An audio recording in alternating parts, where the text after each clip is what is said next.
All right. God bless you all. I decided to talk just a few minutes.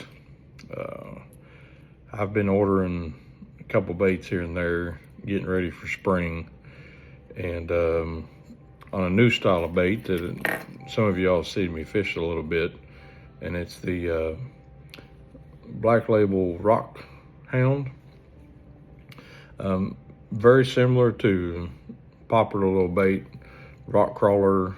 As far as the action goes, it's got kind of a in-between wide wobble, perfect for bouncing around rock. Perfect for a few lakes that I go to. One of them, of course, Cumberland. And I've got a couple other lakes local that I go to that this little bait was going to work really good too. But the video that I decided to make, unfortunately, everywhere that I live, every lake around where I live right now is pretty much frozen. Within another week or so, hopefully be able to get back on the water. But been kind of taking advantage just a little bit of making a few videos that people have asked me about. And one of the questions that I've been asked before several times was, why do I pick the colors that I do for my crankbaits? Or at least what the thought process is that goes on. So some of the guys I just fish with, we just kind of have these conversations while we're in the boat together, or some guys just meet me at tackle shop, whatever. So I figured this might be a good little video to make so people kind of see the thought process, because most of the videos that I see about colors and crankbaits and stuff, everybody's usually talking about the most popular one in their area or the most popular selling color or something that way.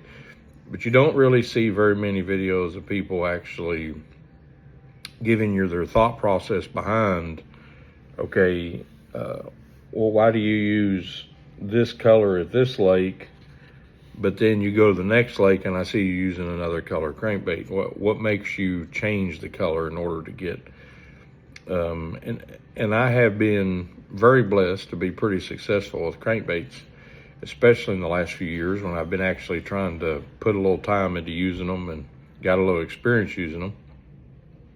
Of course, I throw crankbaits for 30 years, but here in the last probably 2 to 5 years, I've thrown them more than ever, and it is finally starting to dial into me and actually have a process to where I pick a color based on a situation. So I'm going to try to get that across best I can, okay, without making this big, long, dragged out video. So why can't you just buy a crankbait in one color and just go fishing and that's always the one you use? You can do that, okay? You can absolutely do that. If you were going to pick one color, in my opinion, that you were going to do that with, you would have to use a little bit of the process that I'm going to tell you to kind of determine what that one color is going to be. And then hopefully that color would always work out for you. Okay, say you fished a lake that had, let's go with 5-6 foot visibility. You're going to say, wow, you know, that's quite a bit, and it is. Then a crankbait, hit or miss, may not be a good choice for that lake. But you say, well, there's a lot of smallmouth on that lake, and a lot of people catch them on crankbaits. Then my suggestion is going to be to you to pick the most natural colored crankbait that you can get. If you were throwing a plastic crankbait, I would tell you to get something that's kind of see-through in this same pattern, like a brown, greenish color, not a real, but natural greenish color, maybe with a little bit of orange or something on it. This one's a Crawdad HD. It's a little high definition crawdad because it has a lot of detail to it. So this type of crankbait would probably be your better choice. And you say, well, okay, so what if I had muddy water and I just still wanted to throw that crankbait? You could still throw this crankbait. You could still throw this, and fish would find it based on the vibration. I'm not saying that you couldn't catch fish on this type of bait. And it's like, well, then what's the point of the colors? The colors, in my opinion, have more to do with visibility of the bass actually seeing the bait, depending on several different factors. Number one is water clarity. To me, that's the number one thing, because depending on your water clarity, so if you have a 5-foot visibility water clarity, and then all of a sudden you have a rainy day, this right here is going to blend in so good that you may not actually see this bouncing around, other than maybe the little red eyes, or maybe if it turns around, the little orange. Maybe you're going to see flashes of white, because believe it or not, the side of this crankbait isn't what the bass sees 9 times out of 10. What they see is, and you can't move it fast enough to do it, you have to put it in the water. You see a flash, so you'll see a combination of the dark, the light brown, and the white at the bottom as this moves through the water. So you're going to see a flash. That natural flash that this is going to put out, combined with the vibration, is going to be how that bass finds the bait. You say, well, that's normally the color of most crawdads. So yes. You say, well, shouldn't I always want to match? I don't ever see a bright orange, or you're going to see one of these other 2 colors that I have here. I don't ever see a crawdad that color. You don't usually. Different times of year, you'll see different accents of different colors on their pinchers or on the edge of their pinchers or something that way. So you say, well, shouldn't I always try to blend it? Well, like I said, most of the time the crawdads and their camouflage that they have, actually the way they move and do things, help them avoid the bass. Your object as a fisherman is to catch the bass. So you want to draw the attention of the bass to your bait, but at the same time, you don't want to make it super obvious. So if I was going to throw it in a bright sunny day, 5 foot visibility on a lake, that normally I'm pretty successful with this color, I wouldn't want my number one color to be this one.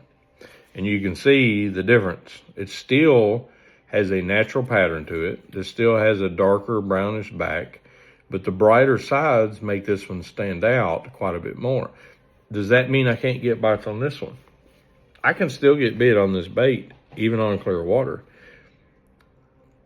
But what helps me get more bites with this color is a little bit of stained. Instead of that 5 foot visibility, I'd like to have 2 foot visibility, 3 foot visibility, a rainy day, a cloudy day, a day that wind isn't necessarily blowing the boat off the lake, but a wind is kind of camouflaging the water, moving it back and forth a little bit, kind of making it a little bit.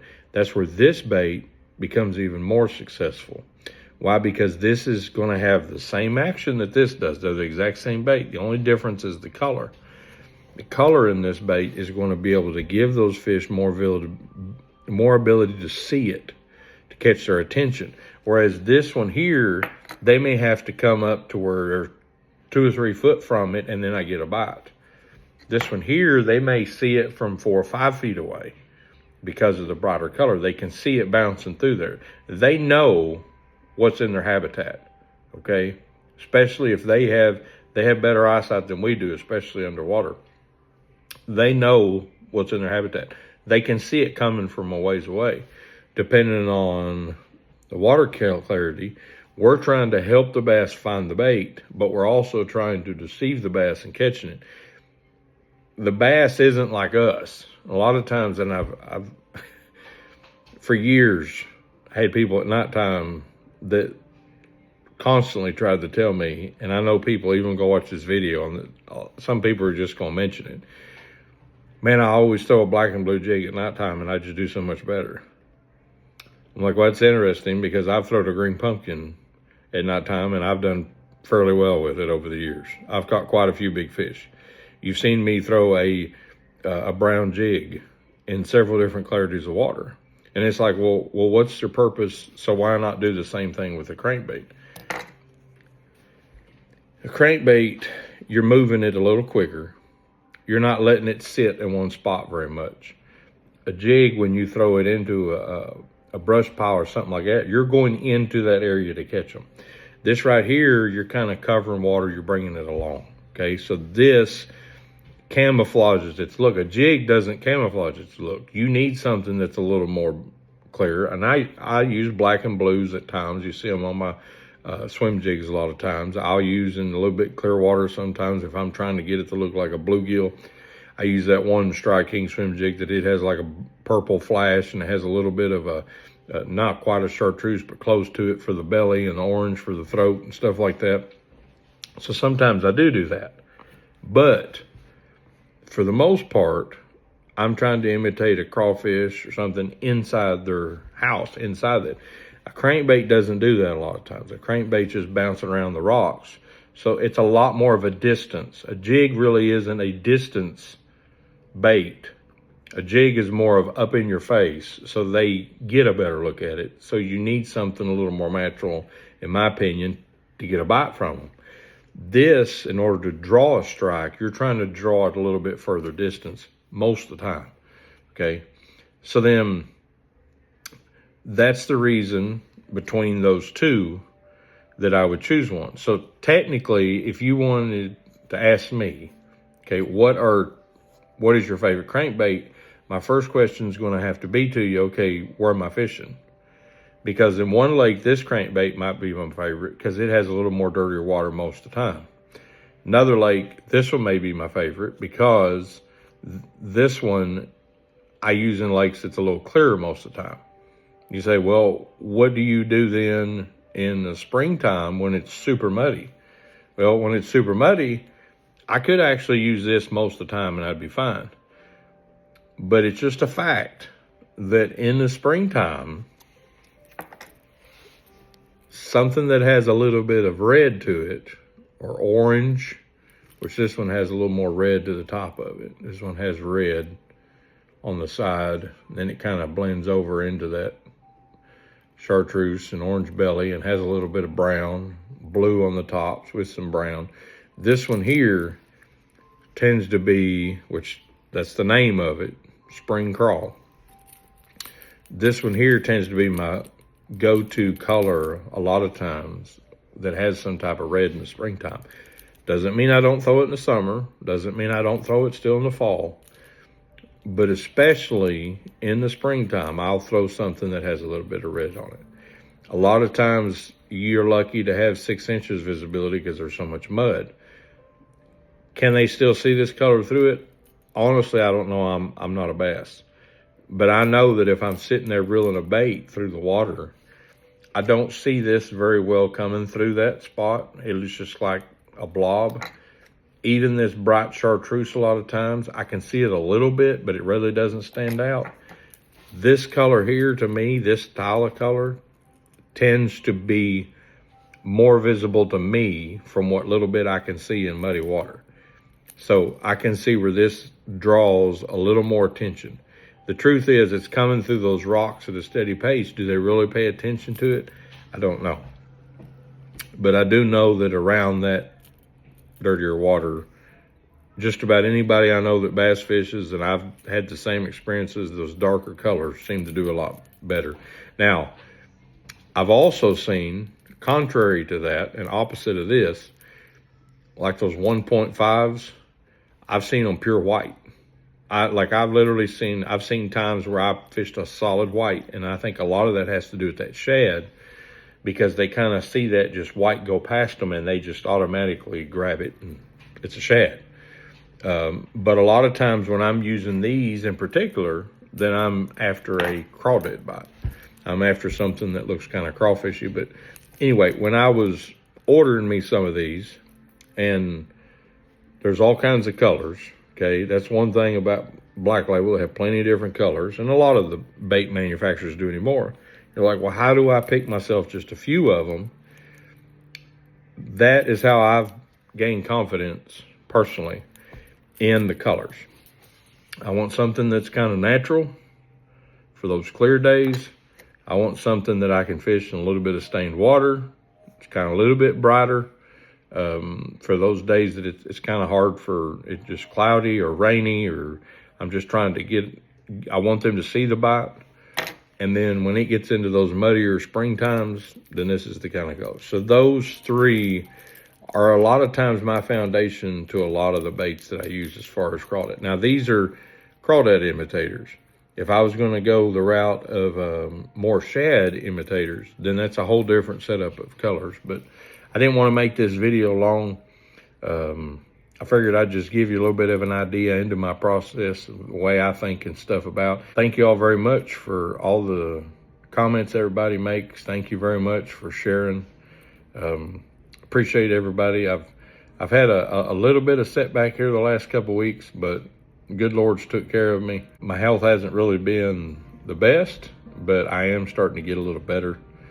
And I'm very thankful just for the friendships that I've made through this channel, but I'm also thankful that this has actually been able to help some people, not just catch fish, but also encourage you in the Lord Jesus, that because that's my whole purpose, is do just a little bit of both, but honestly, more than anything, to help people realize that Jesus does love us and Jesus cares for us. And we all struggle, we all have a hard time. And what we're actually supposed to be doing is not just helping each other catch fish and enjoy the Lord's creation, but we're also supposed to be helping each other remember that the Lord loves us and cares for us and wants to help us. So, God bless you all. Thank you very much for watching the videos. Thank you for sharing the videos. I hope this has helped some of you. And like I said, if anybody has any questions, more than welcome to message me. Don't forget, Jesus loves you. Y'all have a good day.